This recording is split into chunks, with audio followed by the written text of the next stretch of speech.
The night before her wedding, Annabeth Holloway sat at the edge of her bed and counted the roses on the wallpaper. 43 on the left wall. She had never counted them before. She supposed she had never needed something to hold on to before. Her father had arranged the match the previous autumn when the harvest had been poor, and the Holloway name, once respectable, still proud, had begun to accumulate the particular kind of debt that does not announce itself until it is too late. The man she was to marry was Dr. Edmund Croft, 34 years old, a physician of some standing in Herefordshire. He was not unkind in the way that cruel men are unkind. He was unkind in the way that occupied men are unkind, which is to say, he simply did not think of her at all. She knew this before the wedding. She knew it the evening he came to discuss the terms with her father, and she had sat in the parlor with her hands folded, and he had not once looked at her face. He had looked at the mantelpiece. He had looked at the window. He had said the marriage would be a practical solution, and that was the end of the matter. She had nodded. She had said nothing. She was 23 years old, and she had understood, in the way that women of her position understood things, quietly, with the whole body, like a change in weather, that her opinion was not part of the arrangement. They were married on a Thursday in March. The church was cold. Edmund stood very straight at the altar, and shook her father's hand afterward, with more warmth than he offered her on the walk back down the aisle. That was how it began. The house was called Ashmore. It sat 2 miles outside the village of Bretton Cross, at the end of a long gravel drive that curved through old oak trees. It was a fine house, stone, symmetrical, with tall windows that let in the grey Herefordshire light, and it belonged to the Croft family the way old houses belong to old families, which is to say completely, and without sentiment. Edmund's mother, Mrs. Croft, had lived there for 30 years. She occupied the east wing with the authority of a woman who has never been asked to leave a room she did not choose to leave. She was not rude to Annabeth. She was something more difficult than rude. She was careful. She would say things like, "Edmund has always preferred quiet mornings," when Annabeth came down to breakfast and spoke first. She would say, "We do things a particular way here," when Annabeth suggested that the household accounts might be reorganized. She would smile and nod and make Annabeth feel, at every turn, like a guest who had overstayed a welcome that had never quite been extended. Edmund saw none of it. Or rather, and this Annabeth came to understand only slowly, he saw it and did not register it as a thing requiring his attention. His mother was his mother. His wife was his wife. Both were features of a life he had arranged carefully, and both were expected to function without requiring him to intervene. He was not a bad man. That was the thing Annabeth turned over in her mind during those first months, alone in rooms that were not yet hers, in a house that was not yet her home. He was not bad. He was simply absent in the particular way that men who respect their own minds rarely notice they are absent from everything else. He worked long hours at his practice in Bretton Cross. He had patients who needed him, genuinely needed him, and he met those needs with a seriousness and care that Annabeth sometimes watched from a doorway, with something she did not yet have a name for. He could be gentle when the thing in front of him was a person in pain. He simply had not extended that recognition to her. At dinner he would read, not to insult her, simply because it did not occur to him that she might have something to say. He would close the book when she spoke. He would answer, briefly and honestly, and then he would open the book again, and she would sit across from him in the candlelight and eat her soup and learn the habit of silence the way one learns any habit. Slowly, then all at once, she wrote letters home to her sister Phoebe. She wrote them on mornings when the house felt like it was sitting on her chest. She described the garden, which was beautiful. She described Mrs. Croft's particular way of pouring tea. She did not describe the nights when she lay awake listening to Edmund's footsteps in the corridor outside her door, and felt the specific loneliness of someone who is not alone. Phoebe wrote back. She said, "Give it time," she said. "Men like that open like seasons, slow but certain." She said, "You are braver than you know." Annabeth folded the letters and kept them in the drawer beside her bed, and tried to believe the things her sister said. She gave it time. She gave it a great deal of time. The moment that changed her came not with a door slamming or a voice raised.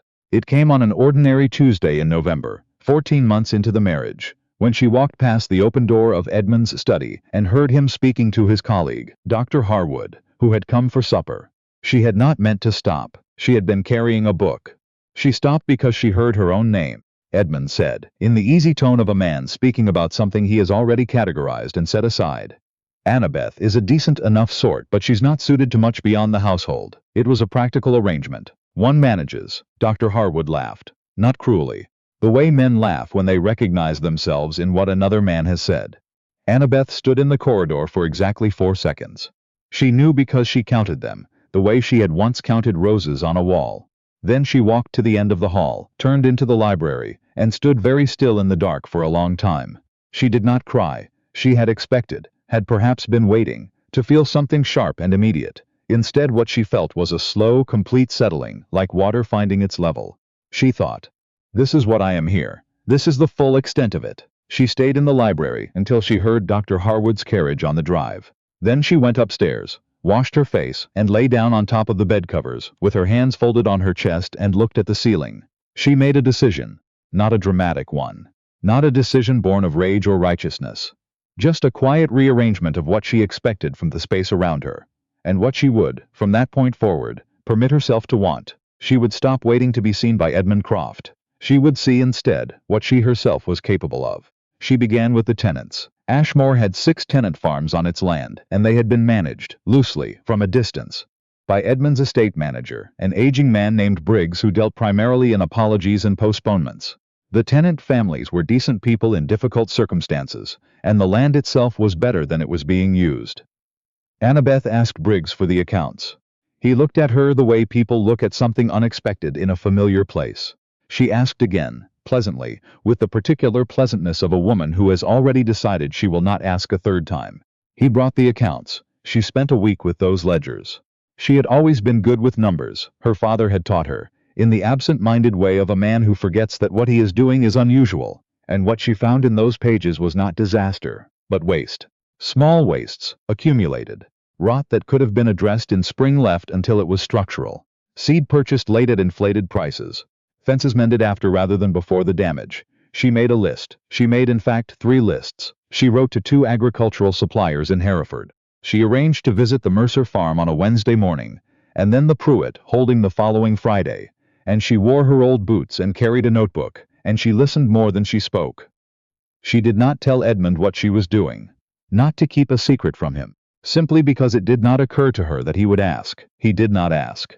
By the following spring, 2 of the farms had improved significantly. Briggs, who had been skeptical in the polite way of men who have not been asked to change, but suddenly are, became, without quite intending to, helpful. The Mercer family sent her a jar of preserved plums. She put it on the kitchen windowsill where the light hit it in the afternoons. Mrs. Croft noticed. She said nothing directly. But Annabeth caught her once looking at the household account book with the particular expression of someone who has found a discrepancy they cannot explain away. The numbers were better. The numbers were in fact considerably better. It was not about the numbers. It was about discovering that the space inside her own mind was larger than anyone had thought to measure. In the 2nd year of the marriage, a man named Rufus Galloway came to work as a surveyor on the north portion of the Ashmore land.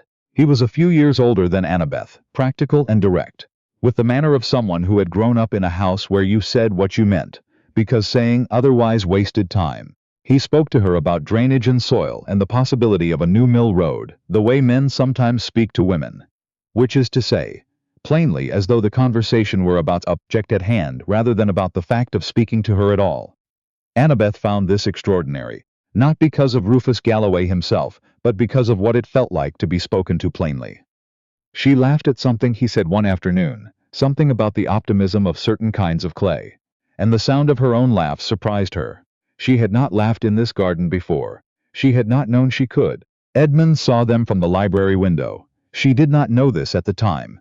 She learned it much later, from a small thing he said without meaning to, a careful clipped question about the surveyor's business, and when it might be concluded. She answered honestly. She did not think of it again. She was too busy becoming someone she had not known she was allowed to be. The letter arrived in the 3rd year. It came with a small trunk of books and papers from her father's estate. Her father had died in November quietly, in his chair by the fire, the way he had done most things, and inside a copy of a surveying manual she knew he had loved. She found an envelope with her name on it, in his handwriting, sealed with wax. She sat down on the floor of the bedroom, with her back against the bed, and opened it. Her father had written it 2 years earlier, when his health first began to trouble him. He had not given it to her then because, he wrote, he had not yet found the words he meant, and a letter one has not yet found the words for is not yet a letter. By the time he had found them, he had placed the envelope in the book and meant to send it, and then had not, in the way that men with quiet natures sometimes cannot cross the distance between intention and action. The letter said 3 things that mattered. The first was that he had known, at the time of the arrangement, that it was not the marriage he would have chosen for her if circumstances had been different. He was sorry for it in the way that men are sorry for things they did, for reasons they believed were good.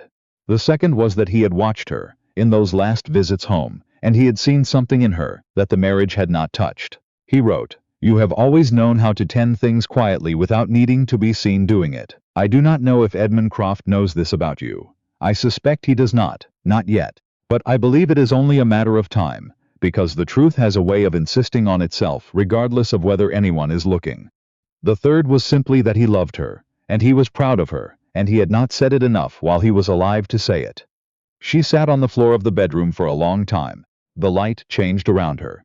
She heard Mrs. Croft moving in the corridor, and then silence. When she finally got up, she put the letter in the drawer beside her sister's letters, and she stood at the window for a while looking at the garden that had once felt like someone else's. It felt, she thought, somewhat more like hers now. The rose beds she had reorganized were coming in well. The kitchen garden was already past what it had been. The plum tree, at the far edge of the wall, would need another summer before it gave anything, but she was fairly certain it would. She would be here for that summer. She decided, standing at the window, that this was no longer a temporary position she was enduring. She had built something real inside these walls. She did not need Edmund Croft to see it for it to be real. But she also, and this was the part she turned over carefully, like a stone she was not sure she wanted to look under, she also did not wish to stop wanting him to see it. That wanting was still there. She had managed to stop needing it. That was different. The thing that shifted Edmund was not a single event. It was a season. In the autumn of the 3rd year, the roof over the east wing began to fail. It happened gradually and then all at once, as structural failures do, and the estimate to repair it was a number that made Edmund set the paper down on the desk and sit very quietly for several minutes. He went to Briggs. Briggs told him, carefully, that the household accounts were considerably more stable than they had been 3 years prior. Edmund asked why. Briggs told him, "Not everything, but enough." He said Mrs. Croft, meaning Annabeth, the younger Mrs. Croft, had renegotiated the supply contracts in the 2nd year, had restructured the tenant arrangements. Had been, Briggs said, with the honest difficulty of a man giving credit he had been slow to extend, the reason the Pruitt farm had stayed solvent rather than defaulting on its lease. Edmund sat with this information in the way he sat with most information, methodically, without hurry, turning it over to examine each surface. He had the particular discomfort of a man encountering a fact that does not fit the structure of what he had previously believed. He came to find her in the library that evening. She was reading, which she was often doing by then, because the library had gradually become, quietly and without announcement, the room she used most. He said, "Briggs tells me you have been managing the tenant accounts." She said yes, for some time. He said, "You should have told me." She looked at him then, steadily, the way she had not been able to look at him in the first years. When looking steadily had felt like too much to ask, she said, "I did not think you wished to know." The silence that followed was not an angry one. It was a silence with something working inside it. He said, "I did not know you had knowledge of." He paused. "Estate management, agriculture." She said, "My father taught me." In the way she added, that I believe he forgot was unusual. Edmund looked at the fire for a long time. He said, "The roof will require a significant expenditure." She said, "I know. I have been in contact with 2 builders. The one in Hereford is less expensive, but the work will take longer into winter. The one from Ledbury is faster, but..." He turned to look at her. She stopped. He said quietly, "Tell me." So she told him. It would be too simple to say that things changed after that conversation. They did not change. They began to change, which is different, and slower, and more honest. Edmund was not a man who could alter himself quickly. He was a man who moved in the way of deep water, slowly, with great force, toward a direction he had only recently understood was a direction. He began to notice things he had not noticed.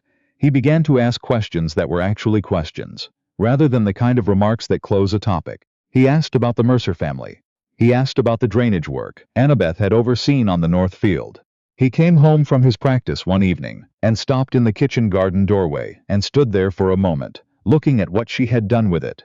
And she saw him, really saw him, with his coat still on and his bag still in his hand, standing in her garden looking at the thing she had made. He did not say anything remarkable. He said, "This is well done." She said, "Thank you." She did not make it more than it was. She did not offer it as a door through which they might now walk easily into warmth. She kept her hands in the soil, and he went inside, and it was simply a moment. A man seeing, for perhaps the first time, the shape of what he had overlooked.